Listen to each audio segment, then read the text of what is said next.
তুমি কি বাবু? যে একটু আসতে যাচ্ছিলাম, তোমার দেখতে যাচ্ছিলাম। তোমাকে দেখতে যাচ্ছিলাম, আসবো? হ্যালো, জি, একটু হ্যাঁ একটু আসতে চাচ্ছিলাম। জি, দেখা করতে চাচ্ছিলাম আর কি। এসের মধ্যে আসার দরকার নেই। তাহলে ওই 3টার সময় আসি, 3টার দিকে, ওই 2টার পরে, শিথিল হওয়ার পরে। হ্যাঁ, আমি অফিসে থাকবো, ওই যে ব্যবসায়ীদের ডাকছি তো, জি ওখানে থাকবো। জি, ওই সময় দেখা করে যাবো না। জি, আচ্ছা। না, কি হয়েছে কি?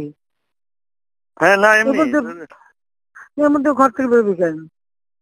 না আমি এমনি একটু আজকে অফিস খুলবো, নগর ভবন একটু যাবো। আমাদের তো সব বর্জ্য টর্জ্য সব বন্ধ হয়ে আছে, পরিষ্কার টরিষ্কার করতে হবে, কাজ সব বন্ধ। হ্যাঁ, ওখানে একটু যেয়ে তাহলে তো আমি 2টার পরে একটু এসে তোমার সাথে দেখা করে যাবো। জি, আচ্ছা, জি, সাবধানে থাকিস। ঠিক আছে। জি জি।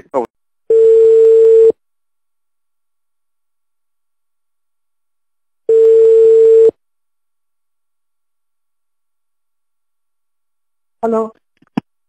জি, হ্যাঁ, হ্যাঁ, তুমি কেমন আছো? হ্যাঁ, ভালো আছি আমি। হ্যাঁ, কি বাবা? আমি একটু সিঙ্গাপুর যেতে যাচ্ছিলাম। হ্যাঁ, যাবো না কেন? আর আমি এই যে বলেছি যে মিছিল করতে মানা করছি, কারণ প্রত্যেকটা ওয়ার্ডে সবাই জমা থাকবে। আমি এয়ারপোর্টে চলে আসছি, কিন্তু ওই জিওটা এখনো হয় নাই বলে এখানে ইয়ে করছে না। এই যে জিওটা অ্যাপ্লাই করে দিচ্ছি, কিন্তু হতে হতে তো 11টা 12টা বাজতে পারে, মানে তোমার ওখানে যেতে। তো আমি ইমিগ্রেশনে আসছি, একটু কাউকে ইমিগ্রেশনে বলা যাবে নাকি? ফ্লাইট এখনই ছেড়ে দিবে। হ্যাঁ, বলা যাবে, আমি দিয়ে দেবো করে। ফাইল পাঠাইছো তো? হ্যাঁ, ফাইল আমার ওই যে প্রণীত মহোদয় পাঠাচ্ছে, ফাইল পাঠাচ্ছে। আচ্ছা, হ্যাঁ, ঠিক আছে। এই যে ইয়ে আছে, এখানে অফিসার আছে।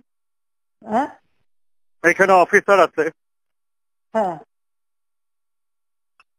কি বলাই দিতে হবে কাউকে? যে উনি সাইফ, উনি ইমিগ্রেশন অফিসার। হ্যাঁ, আমি দিব ফোনটা? না না, কথা বলবো কেন? আমি আমার অফিসে কবে বলতে পারি, বলে দিতে পারি। হ্যাঁ, কাকে বলবেন? আপনি আমার সেক্রেটারিকে বললে হবে, সালাউদ্দিন।